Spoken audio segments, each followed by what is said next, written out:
سڵاوتان لێبێ بەڕێزان، من چیا حسێن لە ڕووماڵی بەردەوامی کەناڵی NRT لەگەڵتان دەبین. ئێستاش سەلار مەحموود لە کەلارەوە ئەندامی پەرلەمانی کوردستان لەگەڵمان بەردەوام دەبێت. کاک سەلار سڵاوت لێبێت. دەمەوێت لەوە دەست پێ بکەین لیژنەکانی پەرلەمانی کوردستان لە خانەقیرەوە هەتاوەکو با بڵێن زاخۆ سەردانی کۆی ئاوارەکانی ئەو سنوورانیان کردووە. ئایا بە چ دەرەنجامێک گەیشتون؟ بەڵێ شەوت باش، دیارە ئەو بارودۆخەی کە ڕوویدا پەرلەمانی کوردستان چەند لیژنەی معنی ڕاستپارت بۆ بەدواداچوون بۆ هەم بارودۆخی ئاوارەکان هەم بۆ بارودۆخی شەڕگەکان. لیژنەی کۆمەڵی مەدەنی، لیژنەی مافی مرۆڤ، لیژنەی ژنان و چەند لیژنەیەکی تر سەبارەت بە ڕۆژی ئاوارەکان ئێمە سەردانی دەڤەری بادینان، دەڤەری خازر و گوێر و مەخمور و دەوروبەری هەولێر و هەروەها گەرمیان و خانەخین و جێگاکانی تریشمان کردووە لە دەوروبەری سلێمانی. دیارە ئەمڕۆ هەرێمی کوردستان بۆتە ماوایەکی بەرفراوان بۆ پەناگای خەڵک لە عێراق بە شێوەیەکی گشتی لە ناوچە کوردستانیەکانی دەرەوەی هەرێم بەتایبەتی لە عەرەبی شیعە و سوننە، لە تورکمان و مەسیحی و کورد و ئاشور، لە پێکهاتە نەتەوەی و ئاینەکانی تر. لە ئێستادا ڕەوشی ئاوارە لە کوردستاندا لە دۆخێکی خراپدایە. پەیامی بەردەواممان بۆ کۆمەلگای نێودەوڵەتی ئەوە بووە بەهاناوە بێن لەو ساوە بۆ ئێستا و هەروەها لیژنەکانی پێشمەرگە و لیژنەکانی تری معنی ناوخۆش سەردانی پێشمەرگە و سەردانی شەڕگەکانیان کردووە و مەواقفی خۆیان داوەتە حکوومەت و لایەنەکانی تر. ئێمە بە بەردەوامی لەسەر خەت بووین لەگەڵ نەتەوە یەکگرتوەکان، لەگەڵ منەظەماتی تایبەت بە ئاوارە و پەناهەندە، لەگەڵ مانگی سووری تورکی، لەگەڵ کۆمەلگای نێودەوڵەتی کونسڵخانەی وڵاتان لە هەرێمی کوردستان، لە کەناڵە تایبەتەکانی پەرلەمانی کوردستانەوە. ئەمە خودی پەرلەمانتاران، لیژنە معنیەکان، تەنانەت سەرۆکایەتی پەرلەمانیش. بۆیە لە ئێستادا ئەبینین هەرێمی کوردستان نزیکەی 2 ملیۆن ئاوارەی تێهاتووە. ئەمە پێویستی بە دراسەکردنێکی جددیە، ئامارێکی جددیە، چونکە ڕاستە شەڕگەکان زەرەر و زیان و قوربانیدانی لەیەکەوێتەوە، بەڵام بارودۆخی ئاوارەکان و ڕەوشی تەندروستی و ژیان و گوزەرانیشان لە هەما کاتە ئەگەر باش بە پیرەوە نەچی و باش زەمانی ژیان و گوزەران نەکرێ نەهامەتێکی زیاتر بۆ خەڵکە دروستەکە.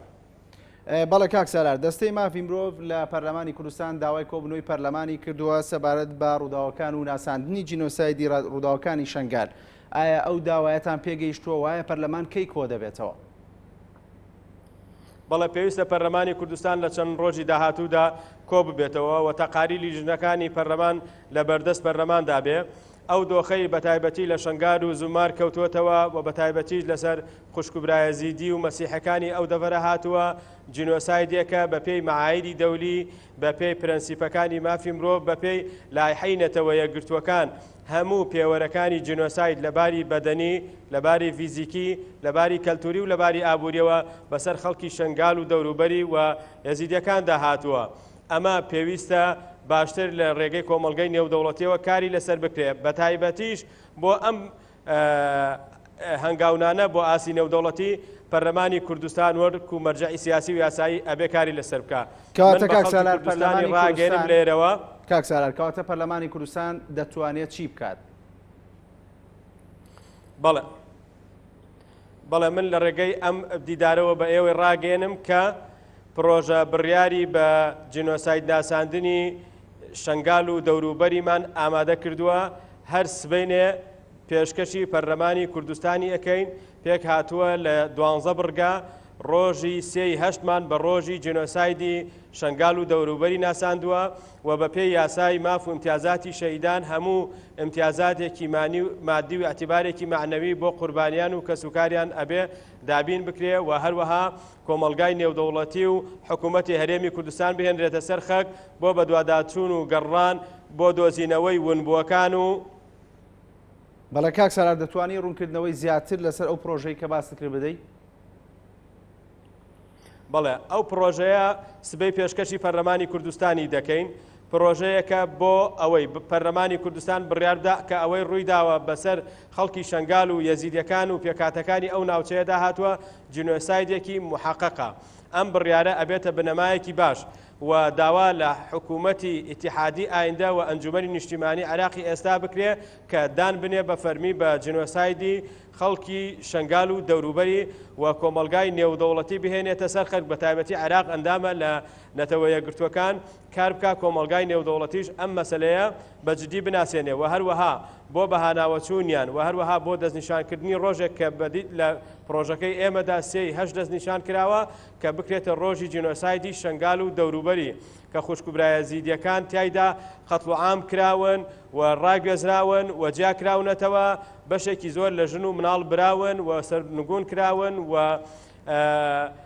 بەپێی هەموو ئەو مەعایرانەی کە لە جەرائیمی حرب و جەرائیمی دژی مرۆڤایەتی و جرائمی کۆمەڵکوژی بە پێی مەعایری دەولی بۆ جینۆساید هاتووە بەسەر ئەو خەڵک و خاکەدا هاتووە بۆیە ئینتلاقی یەکەم بڕیاری پەرلەمانی کوردستانە کە ئێمە سبەی پرۆژەکە پێشکەش دەکەین و ئینتلاقی داهاتوومان بریتێ بێ کار لەسەر مەبنای ئەو بڕیارە پەرلەماناتی دنیا ڕێکخراوە نێودەوڵەتیەکان کۆمەلگای نێودەوڵەتی دێنە زێر خەت بۆ ئەوەی ئێزیدیەکان و مەسیحەکان و تورکمانەکان و عەرەبی ڕەسەن و خەڵکی کوردستان پارێزراو بن لە هەر مەترسیەکی تیرۆریستی یان شۆڤێنی کە لە ئایندەدا ڕوو بەڕووی خەڵک و خاکی کوردستان و ئەو دەڤەرە بێتەوە بۆیە پەرلەمانی کوردستان بەدەر لە بەدواداچوونەکانی وەکو پەرلەمانتاران وەکو لیژنەکان و سبەینێش خودی سەرۆکی پەرلەمان و سەرۆکایەتی پەرلەمان لەگەڵ ئێمە پێکەوە دەچین چەند دەڤەرێکی تر لە گەرمیان دەبینین و سەردانی ناوچەکانی تریش ئەکەین بەردەوام لەسەر خەتە بین بۆ ئەوەی ڕاستەوخۆ لە دوایین پێشهات و ڕوودا و گۆڕانکاریەکان کۆمەلگای نێودەوڵەتی و ئەو کەناڵانەی پەرلەمانی کوردستان پەیوەندی لەگەڵیان هەیە ئاگدار بن چونکە ئێستا کۆمەلگای نێودەوڵەتی خۆشبەختانە باش هاتۆتە سەر خەک بۆ پشتیوانیکردنی ئیرادەی خەڵکی کوردستان لە ڕوبەڕووبوونەوەی تیرۆر چونکە تیرۆر ڕەهەندێکی نێودەوڵەتی هەیە و ئاشتی نێودەوڵەتی و ئاسایشی کۆمەلگاکان بەسراوەتەوە بە لە ناوبردننی هەڕەشەی تیرۆرەوە کە ئێستاکە چەقی ململانێ لەگەڵ تیرۆردا لە هەرێمی کوردستانەوە ئاراستا کرێ بۆ ناوچەکانی تری عێراق و ئێمە لە ناوچە کوردستانیەکانی دەرەوەی هەرێمیش کە چەند ساڵێکە لە دوای ڕوخانی سەدام بۆتە پاشماوەی بەعسیەکان و مەلازێک بۆ هێزە تیرۆریستەکان و هەروەها پشتیوانیکردنی چەند وڵاتێک کە ڕاستەوخۆ لە ڕێگەی عەقڵی تایفیەوە پشتیوانی ئەم تەوەجوهە تیرۆریستیانە ئەکەن و لەخۆوە نەبووە ئەنجومەنی ئاسایش بڕیار دەدا هەموو پشتیوانیەکی دارایی و ئیمکانیەتێکی مادی ببڕێ بۆ ئەو تیرۆریستانەی کە لێرە و لەوێ دابی نەکرێ. بەڵێ کاک سالار سبەی سەرۆکایەتی پەرلەمان و پەرلەمانتاران سەردانی جەلەلا و گەرمیان دەکەن ئایا ئەو سەردانە بۆ چییە؟ بەڵێ بێگومان پەرلەمانی کوردستان لە ڕۆژی حەدەسەکەوە هاتوۆتە سەر خەت بۆ ئەوەی بەرچاوڕوونی هەبێ لە چۆنێتی پشتیوانیکردنی هێزی پێشمەرگە لە ڕووی چەک و تفاقەوە دابەشکردنی چەک و تفاق بە شێوەیەکی هاوسەنگ لەسەر تەواوی شەڕ و جەبهەکان و بۆ هێزی پێشمەرگەی کوردستان و هەروەها ئەو ڕەوشەی کە ئاوارەی تێدایە لە کامپەکان ئۆردوگاکان شار و چارچکەکان کە دابەش بوون و ئەو پشتیوانی و هاوکاریە مرۆیی لە ئاسی نێودەوڵەتیەوە بۆ خەڵکی کوردستان دێ بۆ ئاوارەکان دێ بە شێوەیەکی هاوسەنگ و یەکسان دابەش بکرێت لەبەر ئەوەی ئێستاکە تۆمارێکی گرنگ و دۆخەکە دۆخێکی لە پڕ بوو و لە هەموو لایەکەوە ئاوارە ڕژایە کوردستان نەتواندرا تۆمار بکرێ و پێشتر ئامادەکاری نەکرابوو کە مخەیەم و ئۆردوگایان بۆ دروست بکرێ بۆیە لە ئێستادا پێویستی بە بەدواداچوونی جددی و ڕاستەوخۆ هاتنە سەرخەتی هەموو دەسەڵاتەکانی گشتی هەرێمی کوردستانە پەرلەمانی کوردستانیش لایەنێکی معنیە بەم دۆخەوە تەقاریری پەرلەمانی کوردستان گوێلێگیراوترە لەلایەن نوێنەرانی وڵاتان لە هەرێمی کوردستان و کۆمەلگای نێودەوڵەتی و ڕێکخراوەکانی معتەبەری دەولی وەکو UN و ڕێکخراوەکانی تر. بەڵێ کاک سارا لە سەردانەکەدانا لێکۆڵینەوە لە یەکسانی و دابشکردن و گەیشتنی یاخود نەگەیشتنی چەک بەسەر میحوەرەکاندا وەک یەک دەکەن؟ بەڵێ ئێمە لە ڕاستیدا بەجددیەوە متابعە ئێماکەین هەرچەنە مەسەلەی چەک و دامی نێودەوڵەتی لە ڕووی چەکەوە بۆ هێزی پێشمەرگەی کوردستان ئەوەندەی لە ڕووی معنەویەوە کاریگەری هەیە لە ڕووی واقعی و مادیەوە کاریگەریەکی ئەوتۆی نییە چونکە گەورەترین چەک بۆ خەڵکی کوردستان و هێزی پێشمەرگەی کوردستان بڕوابوونیەتی بە دیفاعکردن لە خاک و خەڵکی کوردستان و ئەو عەزم و ئیرادەیە کە خەڵکی کوردستان لە دەیان ساڵی ڕابردووەوە هەموو هێزە تۆکمە و هێزە زەبەلاحە شۆڤێنیەکانی وەکو ڕژێمی سەدام و تیرۆریستەکانی وەکو ئەنسار و ئیسلام و پاشماوەکانی بەعس و چەندین هێزی تری وڵاتانی تێکشکاندووە بۆیە ئەو دامە دامێکی معنەویە و ئاماژەیەکی گرنگ و خێرایە بۆ سەرکەوتنی سیاسەتی کوردستان لە ناو پرۆسی سیاسی عێراقدا و ئێمە بە عەزمێکی گرنگەوە بەشداریەکەینەوە لە پرۆسی سیاسی لە عێراق. بەڵام لە ڕووی نێودەوڵەتیەوە کۆمەکی چەک بۆ هێزی پێشمەرگەی کوردستانەوە بۆ خەڵکی کوردستان و پاراستریان لە ئافات و لەو شەڕە نەخوازراوەی کە ڕوبەڕووی خەڵکی کوردستان بۆتەوە ئاعتیبارێکی گەورەی هەیە و لە ئایندەدا ڕنگدانەوەی ئەو پشتیوانیە بۆ ئێمە دەردەکەوێت. چونکە بیرمان نەچێ هەندێ ناوەندی نێودەوڵەتی لە ئێستادا ناڕاستەوخۆ ئاماژە بەوە دەکەن پێدانی چەک بە خەڵکی هەرێمی کوردستان و پرسەکردنی هێزی پێشمەرگەی کوردستان ڕاستەوخۆ پشتیوانیکردنە بۆ بەدیهێنانی مافی چارەی خۆنووسین و دیفاعی خۆ بەخۆی خەڵکی کوردستان لەو خەوارەیە کە لە ئایندەدا کە خەون و خواستی خەڵکی کوردستانە و بەشداریکردنیشمان جارێکی تر لە ناو پرۆسی سیاسی عێراقا لە بیرنەکردنە بۆ ئەو داخوازیە گشتەی کە خەڵکی کوردستان هەیەی و ئەچینە ناو تاقیکردنەوەیەکی نوێەوە لەگەڵ حکوومەتی ئیتیحادیدا ئەگەر بەدەنگەوە هاتن بۆ بەدیهێنانی مافەکانی خەڵکی کوردستان و چەسپاندنی تەواوەتی سیستەمی فیدراڵی و بنەما دەستوریەکان ئەوە لەگەڵ دەبین ئەگەر ناخیاری تر بە پشتیوانی کۆمەلگای نێودەوڵەتی سبەی نێبێ یا دوو سبەی دەبێتە ئەمری واقع. بەڵێ کاک سەلار لە سەردانەکەی ئاخود تەنها سەردانی بەرەکانی شەڕەکەن یاخود ناوچەکانی تریش؟ بەڵێ لە ڕاستیدا ئێمە تەقدیر و پێزانینمان هەیە بۆ ڕێکخراوەکانی کۆمەلگەی مەدەنی بۆ دام و دەستگاکانی ئیداری بۆ ئیرادەی هێزی پێشمەرگەی کوردستان بۆ خەڵکی ئەو دەڤەرانەی لە تەماسن و عەزمی گەورەیان هەیە. من لێرەوە پێتان ڕاگەێنم عەزمێکی گەورە و گرنگ لای تاک بەتاکی خەڵکی کوردستان بەگشتی و خەڵکی گەرمیان هەیە. خەڵکی گەرمیان ماوەیەکی زۆرە چەند ساڵێکە لە جەلەولا لە سعدیە لە قەرەتەپە لە جەبارە لە دووس لە خانەقین لە نەوتخانە لە مەندەلی لەو خەتە دوور و درێژەی کە هەیە ڕوبەڕووی ئەم تەیارە تیرۆریستە بوونەتەوە ناڕاستەوخۆ و ڕاستەوخۆوە. ئەم شەڕی ئێستا نییە لە دوای 9 شەشەوە لەگەڵ تیرۆریستان و لە کەرکووک و لە شوێنەکانی تریژ.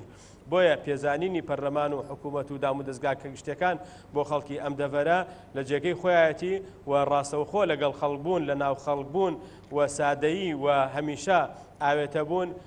مەسج و پەیامی ڕاستەوخۆی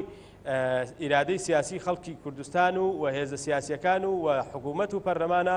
بۆ ئەوەی ئێمە یەکدەنگین یەکڕەنگین لە ڕوبەڕووبوونەوەی ئەو ئافاتەی ڕووی لە ئێمە کردووە. ئێمە لە ساڵانی ڕابردووە بۆ ئێستا ژووتومانە هەرێمی کوردستان و عێراق و ناوچەکە لە بەردەم گۆڕانکاریەکی نەوعیدایە. بۆیە ئەمەی ئێستاکە لێرە و لەوێ پاشەکشەیەک هەبێ یان بەهۆی هەندێک خەلەلەوە ئێمە شنگال و هەندێک شوێنی ترمان لە دەستدا کە قوربانی گەورەی لێکەوتوتەوە بەڵام لە دەرەنجامە ئەمە ئەکرێوەکو دەرفەتێک تەماشا بکەین بۆ بەدیهێنانی ئەو خاکەی کە تا ئێستاکە ڕزگار نەکراون و لە ئێمە بەم دۆخەی کە ئێستاکە هەیە لە ڕزگارکردنی تەواوی خاکی کوردستان بچێنە ناو مفاوەزەیەکی جددی لەگەڵ حکوومەتی نوێ عێراقیدا. بەڵێ کاک سالار تۆ لە گەرمیانی تا ئێستا هیچ کوردێک لە سعدیە ماوەتەوە؟ لە ڕاستیدا بە حکمی ئەوەی ئەو هێزە تیرۆریستیە ئەو جوغرافیایە بە هی خۆی نازانێ و خەڵکەکەش زۆر ئاوێتەیان نین بۆیە نەک خەڵکی کورد خەڵکی عەرەبیش هەوڵ دەدەن ئەو ناوچەیە بەجێ بێڵن و فشارێکی زۆر لەسەر خەڵکی سڤیلەکە هەیە باج و خەراجیان لێسەنن. ئەوانەی ڕۆژێک لە سوپای عێراق و لە پۆلیس و دەستگاکانی حکوومەتی ئیتیحادیدا کاریان کردبێ باج و سەرانەیان لێسەنن تفەنگیان پێدەکڕن و ئیجباریانەکەن بە کۆمەڵێک ئسلوب و شێوازی مامەڵەکردنی کۆمەڵایەتی و ئاینی و ئابووری کە لە پێشتر بە هیچ جۆرێک مامەڵەیان لەگەڵ نەکردوون. بۆیە ئەو هێزە تیرۆریستە تۆقااندن و ترسێکی گەورەی خستوەتە دڵی خەڵکی سعدیە و جەلەولا و ئەو ناوچانەی کە ئێستاکە ئەوان بە جۆرێک لە جۆرەکان تەحەکومی پێوەکەن. بۆیە ساد بە ساد ئەو جێگایانە بەجێڵن لە کورد و لە عەرەب و لە پێکاتەکانی وەکو تورکمان کە ئەو منتیقەیەکی تێکەڵە لە پێکاتە ئاینی و نەتەوەیە جیاوازیەکان. بۆیە نەک خەڵکی کورد خەڵکی عەرەب ئامادەنین لە سایەیانە بژین. بەڵام هەندێک خەڵکی شۆڤێنی کە لە ڕابردوودا لە سایی بەعسدا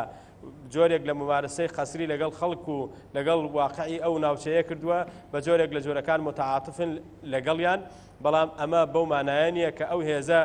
تا ئێستاکە خۆی بەخاوەنی ئەو ناوچەیە بزانێ هێزێکی نامۆیە و لە ئایندەی نزیکدا ناتوانێت لەو شوێنە بمێنێتەوە و هێزی پێشمەرگەی کوردستان و ئیرادەی خەڵکی کوردستانیش قبوڵی ئەوەی نییە تا سەر و لە ئایندەی نزیکدا ئەو شوێنانە لە بندستی ئەوانە دەردەهێنرێ نامێنێتەوە و ئێمە دڵنیای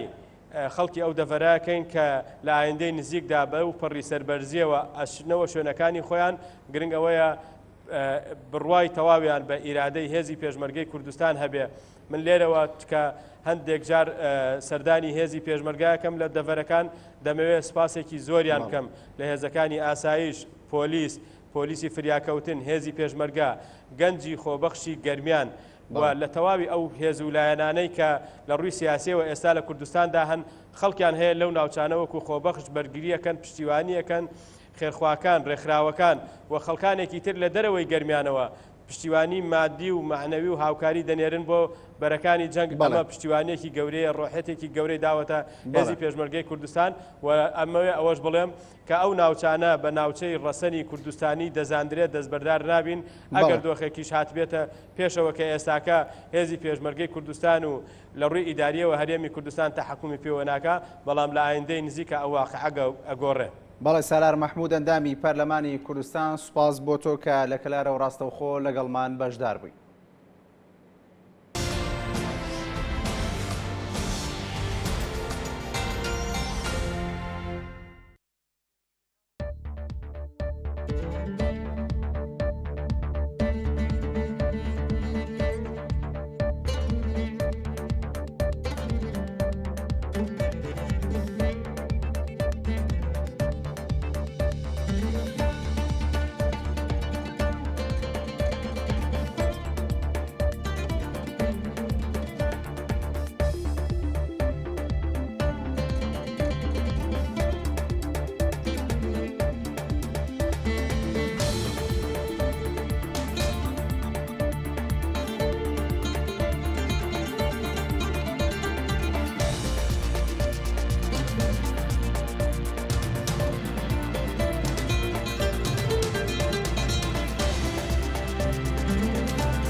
وەزارەتی پێشمەرگە ڕایگەیان بنکێکی ئۆپراسیۆنی سوپای ئەمریکا لە ئەولێر دەکرێتەوە و هاوکاری هێزەکانی پێشمەرگە دەکات. بۆ چۆنێتی بەشداریکردن لە حکوومەتی داهاتووی عێراق نوێنەری لایەنە سیاسیەکان لە پیرمان کۆبوونەوە بڕیاریشە لە ماوەکی کورددا لیژنەیەکی دانوستانکار بۆ بەشداریکردن لە حکوومەتی نوێی عێراق پێک بێنرێت. بۆی بۆردومانی فڕۆکەکانی ئەمریکا و لە بەنداوی مووسڵ 11 چەکداری داعش کوژران و ئەمریکا و پێشمەرگەش ئۆپراسیۆنێکی هاوبەشیان بۆ کۆنتڕۆڵکردنی بەنداوەکە دەست پێ کردووە. بۆ ئاگاداربوون لە بارودۆخی ئاوارەزیدەکان ژمارەیەک پارلەمانتار و سەرۆکی شارەوانەکانی باکووری کوردستان گەیشتنە هەرێمی کوردستان.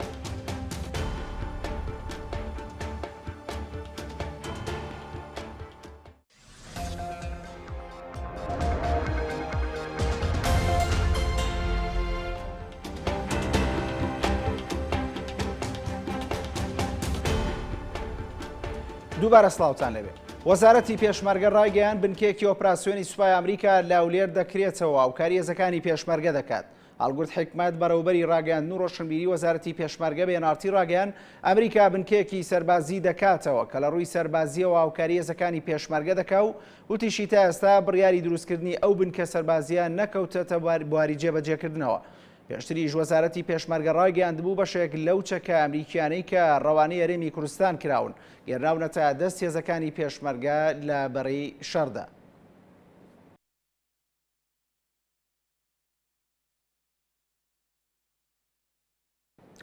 نوێنەری یەکێتی لە کۆبوونەوەی لایەنە سیاسیەکانی هەرێمدا بۆ پێکێنانی لیژنەی دانوستانکاری لایەنەکان بۆ بەشداریکردن لە حکوومەتی نوێی عێراقدا ڕایگەیاند. بڕیارە لە ماوەکی کورددا لیژنەیەک پێک بێنرێت بە مەبەستی گفتوگۆکردن لەگەڵ لایەنە سیاسیەکانی عێراقدا. سعدی ئەحمەد پیرە نوێنەری یەکێتی لە کۆبوونەوەی لایەنە سیاسیەکانی هەرێمدا بە ماڵپەڕی فەرمی یەکێتی نیشتیمانی کوردستانی ڕاگەیاندووە. دوای دروستکردنی لیژنەی دانوستانکاری هەرێم لیژنەکە چەند کۆبوونەوەیەک ئەنجام دەدا و بەرنامەیەکدا دەڕێژێت بۆ گفتوگۆکردن لەگەڵ لایەنەکانی عێراقدا. نوێنەری یەکێتی لە کۆبوونەوەی لایەنە سیاسیەکانی هەرێمدا و تووشێتی لیژنەکە داوای مافەکانی کورد دەکات لە دانیشتنەکاندا و لەسەر ئەو بنەمایش بەشداری حکوومەتی نوێی عێراق دەکەن.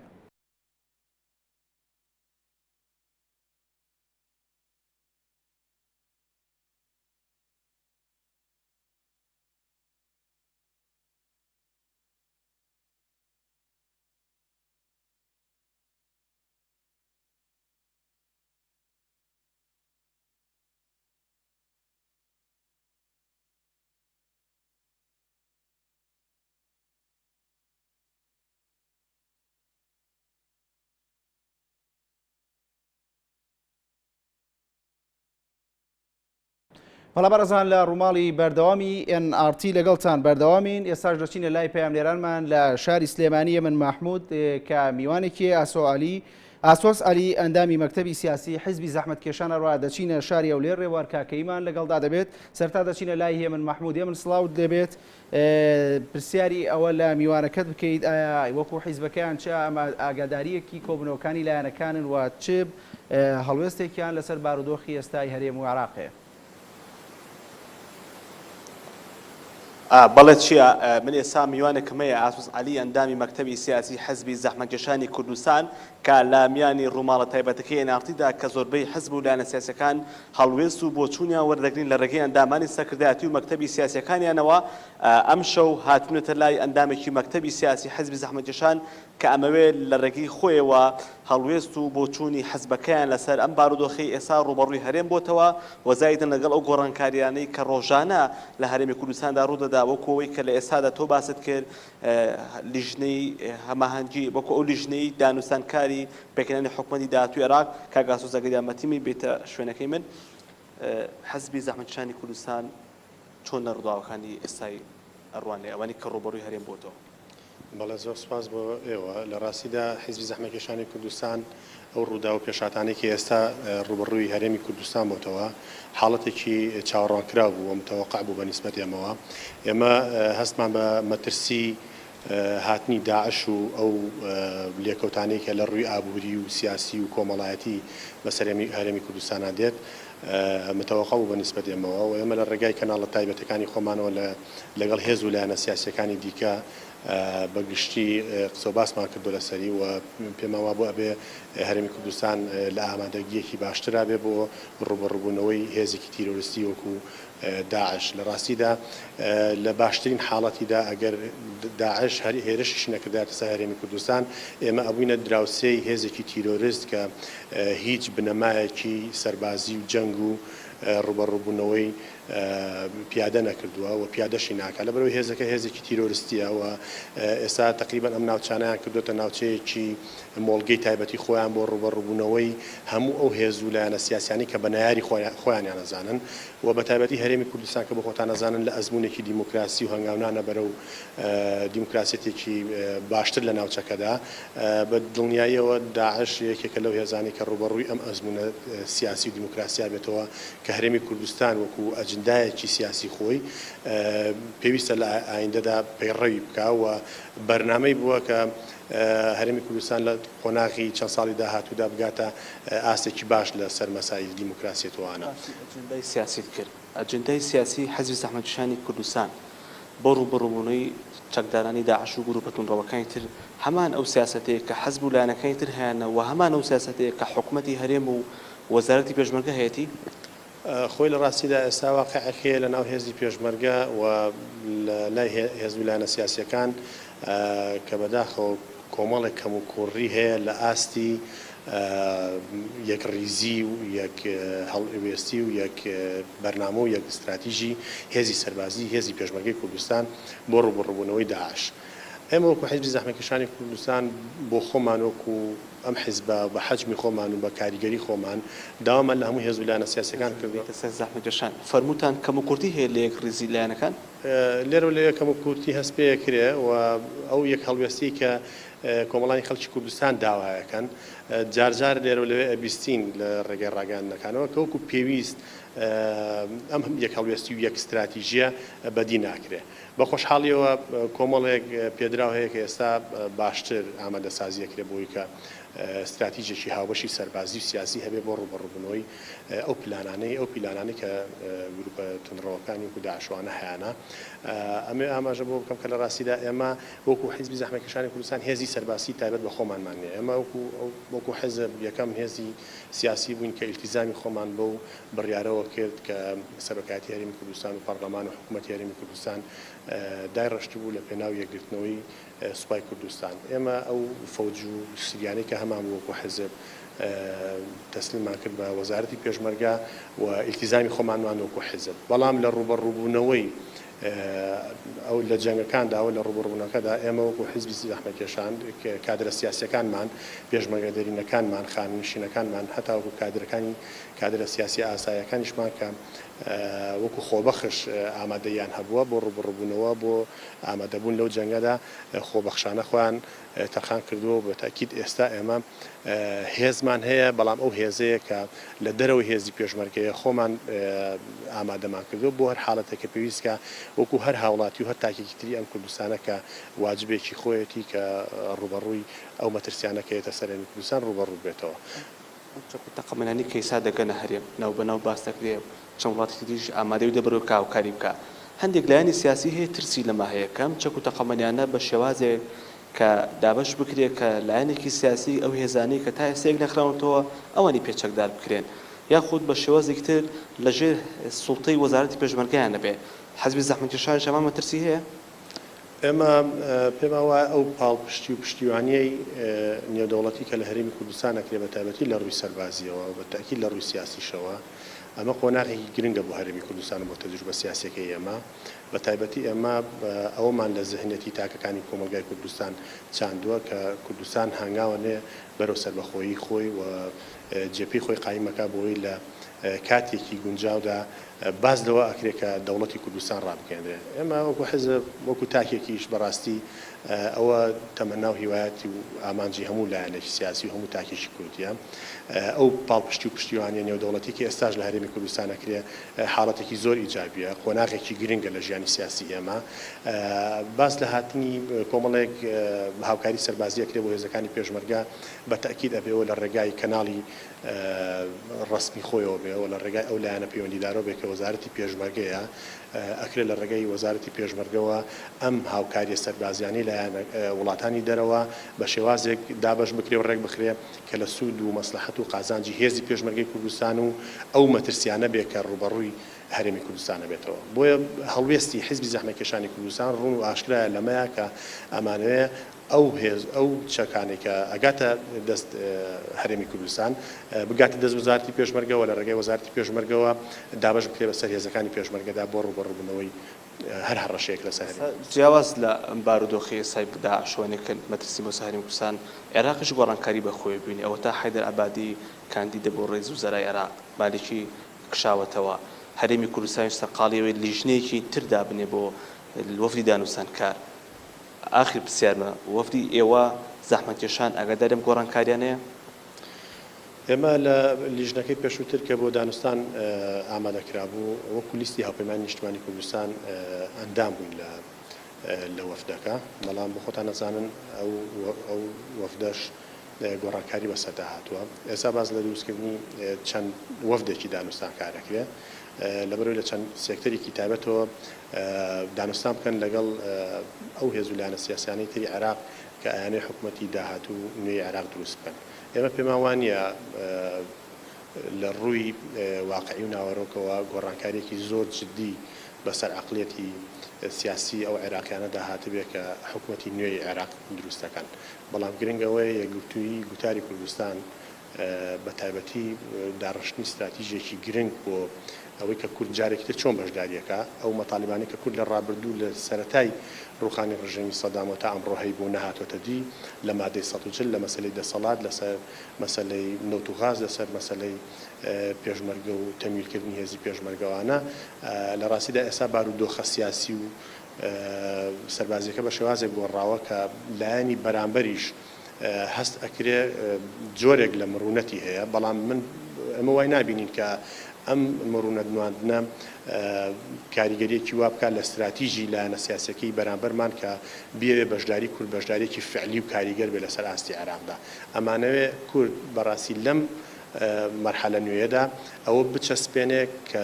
شەریکێکی حەقیقی بێ لە عێراقی داهاتووە ئاسۆس کاتمان کردی بەڵێ چیە ئەوەی کە تۆ کە بینەرانی ئێناقیش گویان لێ بوو وتەکانی ئاسۆس عەلی ئەندامی مەکتەبی سیاسی حیزبی زەحمەتکێشانی کوردستان و کە بە بوردی باسی لە هێرشەکانی داعش کرد بۆ سەر هەرێمی کوردستان و مەترسیەکانی و گلەی هەبوو لە نایەکدەنگیە واتە هێزەکان یەکدەنگ نین لەم ڕوبەڕووبوونەوەدا کە ئەم تشی خردە سەر هێزەکانی وسەر بە وەزارەتی پێشمەرگە و هاوکات لە بابەتی عێراق بوون و مەسایلی ئەو گۆڕانکارانەی کە ئێستا ڕووی لە عێراق کردووە مەسایلی پێکەنانی حکومەتی داهاتووی عێراقدا هیچ گەشتبینێکی پیشان نەدا بەرامبەر بە گۆڕانکاری عەقڵی سیاسیەکانی داهاتووی عێراق کە هەرێم دەیەوێت پێکەوە حکومەتێکی هاوبەش پێک بێنن من ئەگەڕێمە ستۆدیۆ بۆ لای تۆ بۆ لای هاوکارانی ترمان. بەڵێ من محمود پەیامنێرمان لە شاری سلێمانی سوپاس بۆ خۆت و سواز بۆ میوانەکەت. بەڵێ بەڕێزان بۆ زانیاری زیاتر لەسەر بۆردومان و یەرشەکانی هێزەکانی ئەمریکا بۆ سەر بەنداوی مووسڵ پەیامنێرمان سەباح ئەتروشیمان لەگەڵا. سەباح سڵاو لێبێت، چ زانیاریەکت لایە لەسەرەوەی کە ئەم شەو جارێکی تر هێزەکان و هێزاسمانەکانی ئەمریکا بۆردومانی بەنداوی مووسڵیان کردبێ؟ بەڵێ وا دیارە سەباح گوێبیستی ئەمە نیە، دەچینە لای پەیامنێرمان ڕێبوار کاکەی لە شاری هەولێر. ڕێبوار سڵاو لێبێت، باردۆخی هەولێر چۆنەوە، کەشوهەوای شارەکە چۆنەوە، چی دەگوزارێت لە هەولێر؟ سڵاو لێ و لە بینەران وەک دارە ئێمە بڵێن ڕۆژانە تیمی کەناڵی نارتی لە هەموو شارەکان لە هەموو شوێنەکان بە شێوەیەکی ڕاستەخۆتا درەنگانی شەو ڕەوشی شارەکان دەگواستەوە بۆ هاوڵاتیان. من دەمەوێت باس لەوە بکەم کە لە ئێستادا لە شاری هەولێر ڕەوشی شاری هەولێر وەکو ڕۆژانی تر ئاساییە و دەمەوێت ئەوەش باس بکەم کە تیمەکانی هێزە ئەمنیەکان شەوانە لە کوچە کۆڵانەکان بۆ پاراستنی سەرماڵی هاوڵاتیان دەسوڕێنەوە تا بەیانی و ئەمە نەکتەنها بڵێن لێرەوەکەوەی بەرپرسانی ئەمری باسی دەکەن ئەوان تا ئەم بارودۆخە بەو شوێ بێتن ئەوان ئەو تیمانە دەگەڕێن و بۆ ئەوەی کە سەرماڵی هاوڵاتیان پارێزرا بێت و لێرەدا وەکو ڕۆژانی ئاسایی هاوڵاتیان لە دەرەوەن و هاتوونە سەر کارەکانیان و لە ئێستادا وەک کاتژمێر یەکیشەوە دەبینین ئۆتۆمبیل لە شەقامەکان هەیە و چەند دوکانێک ئەو شوێنێک ئێمە لێن تا ئێستاش کراوەنە و هاوڵاتیان دێن لێرە بۆ ئەوەی کە لەو دوکانانە یاخو لەو شوێنانە کاتی خۆیان بەسەر بن. ئێمە ئەو شەو جیاواز لە ڕۆژانی تر ڕێبوار وەک ئەوەی کە دەبینین پارکی شارە لە ناو بازاڕی گەورەی شاری. بەڵێ چیە؟ بەڵێ ڕێبوار بە شێوەیەکی گشتی بارودۆخی هاوڵاتیان کار و کەسابەتیان بازار جموجوڵی خەڵکی وەکو گەڕاوەتەوە بۆ 3 هەفتەی ڕابردوو.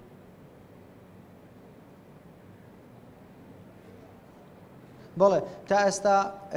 وەکەوەی ئێمە دەبینین بەڵێ گەڕاوەتەوە سەر بارودۆخی ئاسایی خۆی کە وەکەوەی 3 هەفتە بەر لە ئێستا بە هەمان شێوە بوو ئەگەرچی لە دوای ئەوەی کە گروپە چەکدارەکان هێرشیان کرد بۆ ئەو سنوورانەی کە نزیکن یاخود بڵێن ئەو سنوورە جێناوکانەی کەوا لەژێر دەستی پێشمەرگەدا بوون ئەو کات بارودۆخەکە تا ئاستێک بڵێن گۆڕانکاری بەسەردا هاتبوو و بەشێک لەو دوکانانە نیان تا درەنگانی شەو دوکان و بازارەکان نەدەما. بەڵام لە ئێستادا بڵێ گەشت وەکو ڕابردوو بڵێن بارودۆخەکە ئاسایی بۆتەوە و هاوڵاتیان دێنەوە سەرکار و پیشەی خۆیان. بەڵێ ڕێبارۆک دەزانی شاری هەولێر پایتەختی هەرێمی کوردستانەوە گرنگی خۆی هەیە بۆیە زۆرێک لە کۆمپانیابیانەکان لە شاری هەولێر ئۆفیسیەرەکیان داناوە. دەوترا هەندێک لەو کۆمپانیانە کارمەندەکانی خۆیان ئاگادار کردووە یاخود داوایان لێکردوون کارەکەیان بگوازنەوە. هیچ زانیاریەکت هەیە لەو بارەیەوە؟ بەڵێ ئێمەش لەسەر ئەم بابەتە پرسیارمان لە بەرپرسانی ئەم شارە کردووە. بەڵێ ئەوانیش ئاماژەیان بۆ کرد کەوا بەشێک لە کۆمپانیەکان ئاگاداری ئەو کەسانیان کردوتەوە کەوا لە شاری هەولێر کار دەکەن بۆ ئەوی بگەڕێنەوە وڵاتەکەی خۆیان. بەڵام لە هەمان کادا بەشێکی تری لەو کۆمپانیانە ئاگاداریان کردوتەوە کەوا بارودۆخەکە بەو شێوە نییە بۆی ئەوان بەردەوام لەسەر کارەکانی خۆیان و لە شاری هەولێر بمێنەوە. لێرەشدا ڕۆژانە دەبینین کرێکاری بیانی هەیە و هەروەها ئەو کەسانەی کە لە شوێنەکانی ترەوە هاتوون بڵێن باشوور و ناوچەکانی تری عێراق هاتوون لێرەدا ڕۆژانە کاری خۆیان دەکەن و هەروەها کۆمپانیا بیانیەکانیش لێرەدا کاری خۆیان دەکەن ڕۆژانە. بەڵام وەک ئاماژەم پێکرد بەشێک لەو کۆمپانیانە ئاگاداری بڵێن ئۆفیسی خۆیان لە شاری هەولێر کردوتەوە بۆی کە بارودۆخەکە بۆ شوێنێ بۆیە داوایان کردو بگەڕێنەوە وڵاتەکەی خۆیان. بەڵێ ڕێبار باس لەوە دەکرێت کە هاوڵاتیانی ناحی گوێر و قەزای مەخمور وردە وردە گەڕابێتنەوە ناوچەکانی خۆیان چ زانیارێکت لەسەرەوەی کە گەڕابێتنەوە ئایا خزمەتگوزاری پێویستیان بۆ دابین کراوە یاخود لە شاری هەولێر و دەوروبەری ماونەتەوە؟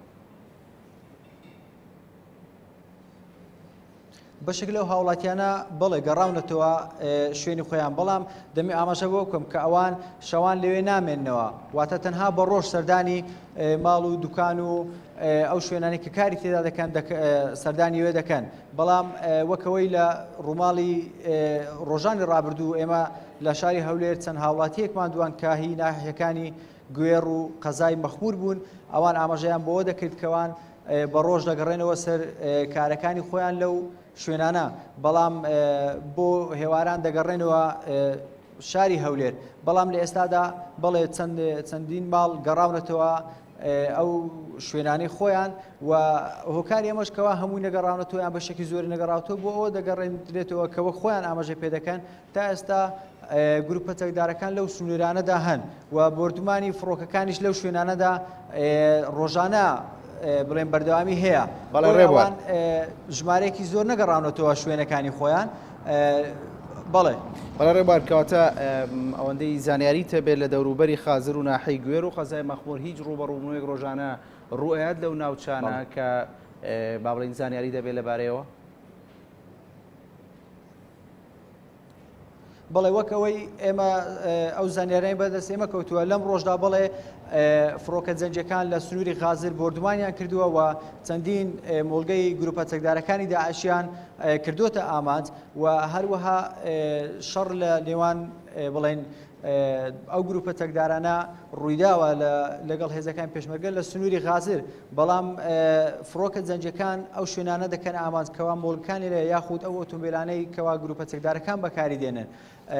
هەرچەندە ئەوە دیار نییە تا ئێستا ئاخۆ هێزەکانی پێشمەرگە تا چەند پێشڕەویان کردووە. ئێمە وەکو تیمی کەناڵی نارتی چەند جارێک هەوڵماندا بۆی بگەینە ئەو سنوورانە، بەڵام ناتوانین لەبەر ئەوەی وەکەوەی بەرپرسانی بڵێن وەزارەتی پێشمەرگە ئاماژەی بۆ دەکەن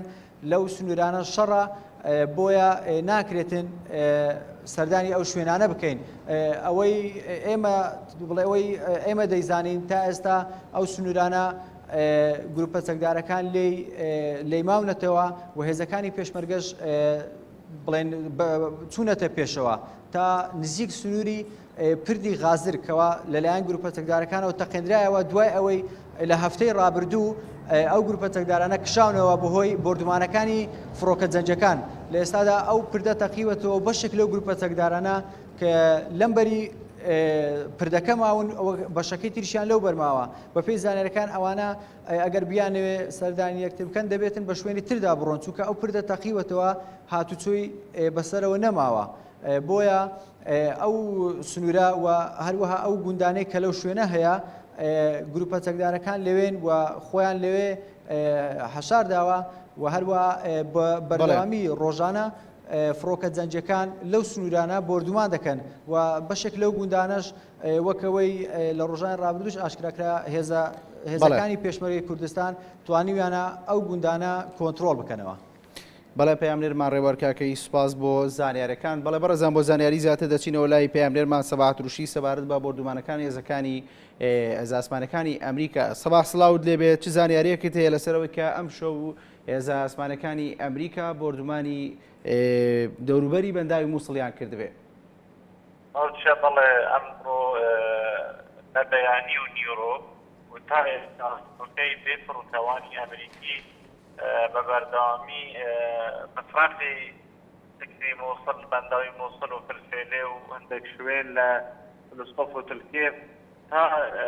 بوشنگال بردومان کردووە داعش، بەڵام تا ئێستا ئاگادار نەبووینەوە پێشمەرگە ئێمە ئاگادار کردین کە تا ئێستا نەچوونە ئەو شوێنانەی کە بردومان لێکراوە، چونکە تا ئێستا داعش تێدا بەردەوامە. هەروەها ئێمە حەزەکەم بڵێن و ئەم شەوە حەزەکەم کاکچرا بە باسی 4 تەوەر بدەم چوونی پێشمەرگە بوو چای شنگال و کێشەکان لەگەل یەپەکە و گەریلاکان، هەروەها کێشەی چەکدارکردنی تەوەری تر تەوەری تێکدارکردنی گەنجانی شنگال کە بەشدار بن لە شەڕی شنگال و ڕزگارکردنی شنگال دیسان باسی کوچوو بکەین کوچوو کە ئەمڕۆ نزیکەی 100 کەس تێدا بەدەستی داعش بە گولە کوشتوونە. ئێمە ئەگەر بین باسی بەنداوی مووسڵ بکەین کە باسط کرد یەکەم ئەوەر ئێمە باز بکەین بەڵێ ئەمڕۆ جەنگ لەسەر هەبوو ئەمڕۆ فروکەکانی بەبێ فروکەوان کە ئێمە ئاگادار بووین شەڕ لەو شوێنانە کردووە بە بەردەوامی تا ئێستاش بەردەوامە و پێشمەرگە حاضری ئەوە دەکات کە بچنە ئەو شوێنانەی بردومان و پەیداری داعش تێیان نەماون لەو دەبەرەنە لەو گوندانە. بەڵە سەبا دەوترا ئەمڕۆ بەشێک لە بەنداوەکە لەلایەن هێزەکانی پێشمەرگەوە دەستی بەسەردا گیراوەتەوە. ئایا هیچ زانیاریەک تێ لەسەرەوەی کە ئەم شەو هێزەکان ویستی هێزەکانی پێشمەرگە بیانەوێت بەنداوەکە بە تەواوی کۆنتترۆل بکەن؟ نەخێر تاوانەها ئەم ئاگادار نەبووینە و بەنداو کێتی دەستێ پێشمەرگەیدا لێ حاضریان زیاتر چین هەتانەها بردومانیان بەردەوامە بردومانە لەشکەریش بۆ هەندێژی و حسنوکە ئەو بریار نهاتێت چونکە فڕوکی جەنگی ئەمریکی کاری لێرێ مای هەبوونا کاری وی جیهیدا دەبیتە ئەگەر هەندێک و نەهاژی پێشمەرگەت وەختێکێ بله گلک رفود فکر موصل فکر که موضوعنا درجیاوی زیاتر جه کیلومتر درجه 100 کیلومتر درجی جی بله رفود دولتش مارکا گلک جدویت ها بینه کنترل کردن شلای پشمرگی و بله کل جه کرنگ تفکری حتی نها همتینه ها در کرنگ کش بر بردمان داعشی تدانه ماینه و پشمرگی جوی جی بله حتی نها هیلت گرمه ککچیا. بەڵە سەباح جگە لە بەنداوی مووسڵ شەڕ و پێکدان لە ناوچەکانی زومار یاخود ناوچەکانی حەمدانیە هیچ ڕوبەڕووبوونەوەیەک لەو ناوچانەدا هەیە؟ بەێ ڕۆبوو ینی بەرسنگرتنەکە کێمە هەندێک و تنێ بەڕەوانیکردنە گەلێک جارە داعش وێرێ بەردەوام هێرتین وان دەبەرەش گوند سعودیە و گەلێک جێدن نزیکی مووسڵ و ڕەبیعەت ئێنە سەروی گوندێ مەحمودیە و دیسان جی قاهرة وان جهان دجارة همار اسخوتي نستوي منطقة بلدنها شكي جران أنا الوجه هذه نداران بوند بردوام شرط جل داعش بيت أكرم الوي در دور في زمان. بله. پێمنێرمان سەباح ئەتروشی سوپاس بۆ زانیاریەکانت. بەڵام بەردەوامین وەزیرانی دەرەوەی وڵاتانی یەکێتی ئەوروپا ڕەزامەندیان نیشاندا لەسەر ناردنی چەک و تەقەمەنی لەلایەن ئەندامانی یەکێتیەکەوە بۆ هەرێمی کوردستان بە ڕەزامەندی حکوومەتی عێراق کەنەداش بڕیاری داوکاری سەربازی هەرێمی کوردستان بکات. وەزیرانی دەرەوەی وڵاتانی یەکێتی ئەوروپا لە ڕاگەیەنراوێکدا کە لە دوای کۆبوونەوەیان لە برۆکسلی پایتەختی بەلجیکا لەسەر بارودۆخی عێراق ئاشکرایان کرد وەزیرانی یەکێتی ئەوروپا ڕێککەوتون لەسەر ناردنی چەک و تەقەمەنی بۆ هەرێمی کوردستان بەپێی ڕێسا و یاسا نیشتیمانی و توانای وڵاتانی ئەندام لە یەکێتێکە و بە ڕەزامەندی حکوومەتی عێراق. فرانک ڤالتەر شتاینمەر وەزیری دەرەوەی ئەڵمانیا ئاشکرای کرد لە کۆبوونەوەکەدا گەیشتونەتە بڕیارێکی ئەوبەش کە ناوەڕۆکەکەی پێشوازیکردنە لە وڵاتانی سەر بە یەکێتێکە کە بڕیاریان داوە چەک کەناردەی هەرێمی کوردستان بکەن. ئاژانسی ڕۆیتەرزیش بڵاوی کردەوەرێک لە وڵاتی فەڕەنسا و کۆماری چیک بڕیاریان داوە چەک بۆ هەرێمی کوردستان بنێرن و بەریتانیا وەڵنداش چاوتوی ئەو پرسە دەکەن. لای خۆشەوە ستیڤن هارڤەرد سەرۆکی وەزیرانی کەنەدا ڕایگەیان دوو فڕۆکەی جەنگیان بۆ یارمەتیدانی هەرێمی کوردستان ڕەوانەی عێراق و عێراق کردووە و ئاماژەی بۆش کردووە کەنەدا ئامادەی هاوکاری سەربازی زیاتر هەرێمی کوردستان بکات.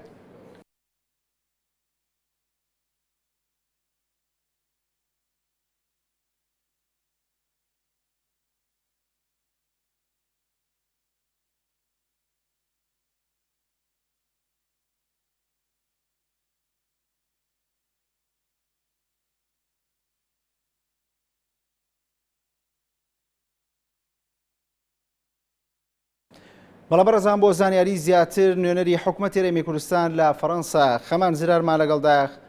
سڵاوت لێبێ دەمێ بۆ پرسیارە دەست پێکەم فەڕەنسا یەکەم وڵات بوو کە پشتگیری هەرێمی کوردستانی کرد دەتوانی ئەوە بۆ بینەرانی NRT ڕوون بکەیتەوە کە ئەم بڕیاری فەڕەنسا بۆچی دەگەڕێتەوە؟ سڵاو لە ئێوەی بەڕێز و پێم وایە هەم ئێوە و هەم بینەران خۆشتان ئەزانێن کە فەڕەنسا و قۆناغەکانی پێشوو بە تایبەتی لە وەختانەی کە لە ڕووی ئینسانیەوە ملەتی کورد بە تایبەتی هەرێمی کوردستان لە بارودۆخی دژواردابی فەڕەنسا بەردەوام هاوپشتی کورد بووە. ئەمەش دەگەڕێتەوە بۆ کۆمەڵێک هۆکاریەکەنیان ئەوەیە کە ڕای گشتی فەڕەنسی بە شێوەیەکی گشتی لەسەر ملەتی کورد ڕای گشتێکی زۆر پۆزیتیڤ بوو. ئەتیا ئەمە لەلایەک لایەکی تریش ئەم چەند ساڵەی ئەزمموی هەرێمی کوردستان ئەزممویێکە ئەگەر بە بەراورد لەگەڵ وڵاتانی دەوروبەری ئەم ناوچەیە سیر بکرێت ئەزممویێکە نمونەی هەرێمێکە کە هەوڵی بنیاتنانی کۆمەلگایەکی مەدەنی و حکومڕانیەکی دیموکراسی بەڕێوە دەباتن. هەموو ئەمانە هۆکارم بۆی کە ئەم ڕێیە پۆزیتیڤەی کە ملەتی یان ڕای گشتی فەڕەنسی و دەسەڵاتی فەڕەنسی بە هەموو حەزابەت کەسێکانەوە بەردەوامی هەبێتن. ئەم جارەشیان هەڵوێستی ئەم جارەی فەڕەنساش بێگومان ئەم مێژوەی لە پێشا لایەکی تریش ئەم تراژیدیە ئینسانیەی کە بەڕاستەم جینۆسایدی کە بەسەر کریستیانەکان و بڵێن مەسیحیەکان و یەزیدیەکان داهاتن ئەمە لە حالەتێکدا بوو کە ناکرێ وڵاتێکی وەکو فەڕەنساکە خۆی بە هەڵگیری هەموو بە پرەنسیپ و بڕواناماکانی مافی مرۆڤەوە هەیە دەستەوەستان بەرامبەر کارە ڕابوەستن. کەواتە پێم وایە هۆکاری ئەساسی گەرتۆ سەرەوەی پڕاشتیایەکە زۆر لەوە گەورەتر بوو کە وڵاتێکی وەکو فەڕەنسا هەروەها سەیری بکاتن. دووەمیش ئەو ڕایە گشتیە ئیزادیەی کە لەسەر هەرێمی کوردستاندا هەیە بۆ ئەو ئەزمموی کە هەرێمی کوردستان خۆی نیشتیداوە کە هەرێمێکە ئەویش لە مەکردیدای ئەبێ پشتی لەم هەرێمە بکرێتن نهێڵدرێ بخرێتە بەردەستی کۆمەڵی خات و خەمان تیرۆریستەوە.